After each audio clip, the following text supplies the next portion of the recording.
Hello बच्चों, चलिए प्रश्न को पढ़ते हैं। पृथ्वी के चारों ओर 3.84 गुणित 10 का घात 5 किलोमीटर त्रिज्या की लगभग वृत्ताकार कक्षा में एक परिक्रमा पूरी करने में चंद्रमा को लगभग 27.3 दिन लगते हैं। इन आंकड़ों के आधार पर पृथ्वी के द्रव्यमान की गणना करें। इस प्रश्न के लिए जो मूल अवधारणा है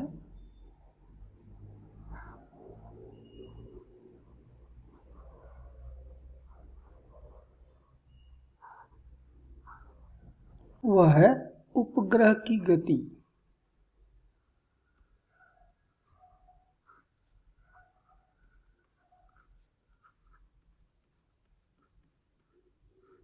तो मान लीजिए कि हमारी पृथ्वी है जिसका द्रव्यमान मान लेते हैं कैपिटल M है, और ये चंद्रमा है,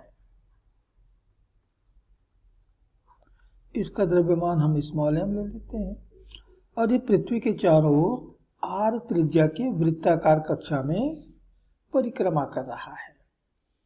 इस वृत्तीय गति के लिए आवश्यक अभिकेंद्र बल पृथ्वी के द्वारा आरोपित किए गए गुरुत्वाकर्षण के बल से ही प्राप्त होता है। तो पृथ्वी पर चंद्रमा पर पृथ्वी का गुरुत्वाकर्षण का बल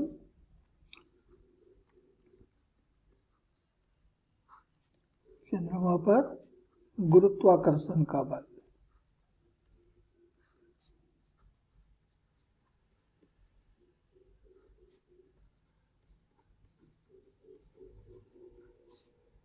F ये बराबर होगा G कैपिटल F पृथ्वी का द्रव्यमान, स्मॉल m चंद्रमा का द्रव्यमान बटे दोनों के बीच की दूरी का वर्ग r का वर्ग एवं आवश्यक अभिकेंद्र बल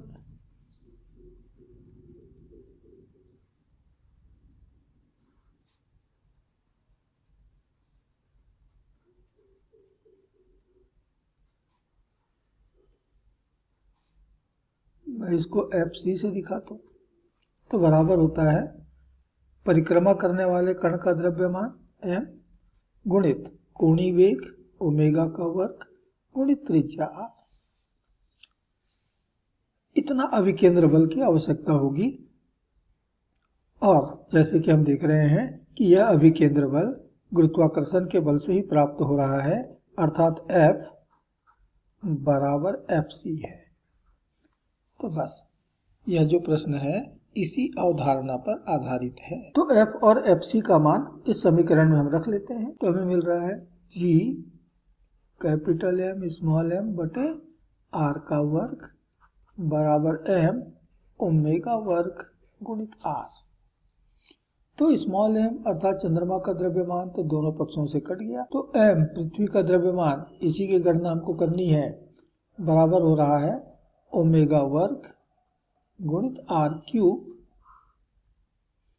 बटा कैपिटल G। अब ओमेगा बराबर होता है 2 पाई बटा t, जहाँ t परिक्रमण काल है, आवर्त काल है, का वर्ग गुणित r क्यूब बटा G। तो m के लिए हमको अंतिम सूत्र मिल रहा है 4 पाई वर्ग r क्यूब बटे t का वर्ग बटे G। तो प्रश्न में हमें r का भी मान दिया है, t का भी मान दिया है, g का मान हमको मालूम है, पाई का भी मान हमको मालूम है, तो ये सारे आंकड़े हम रख लेते हैं। तो देखिए प्रश्न में r और t के क्या क्या मान हमको दे रखे हैं। तो यहाँ त्रिज्या r का मान दे रखा है 3.84 गुणित 10 का घात 5, लेकिन ये किलोमीटर में है, 3.84 गुणित 10 का घात 5 किलोमीटर, और t अर्थात परिक्रमण काल ये हमको दिया है 27.3 दिन। तो हमें प्रश्न में दिया गया है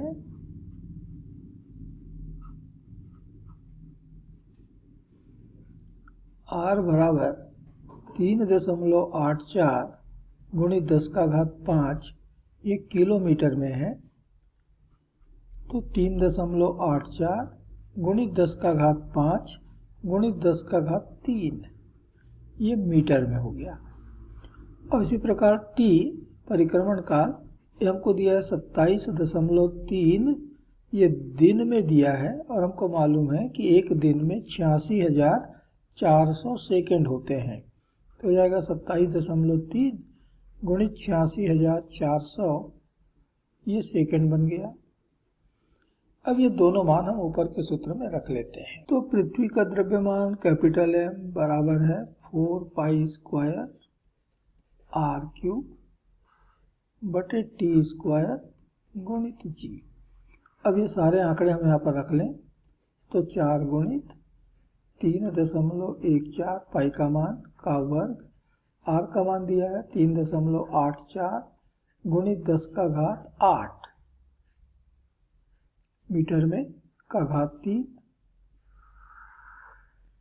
बटे t का मान है 27.3 गुणित 86,400 का वर्ग, और जी का मान को मालूम है 6.67 गुणित 10⁻11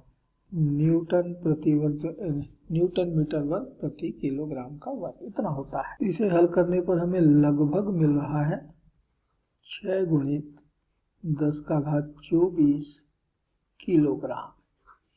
ये हमारी पृथ्वी का दिए गए आंकड़ों के अनुसार द्रव्यमान होगा और यही इस प्रश्न का उत्तर है। आशा करते हैं आपको समझ आया होगा। धन्यवाद।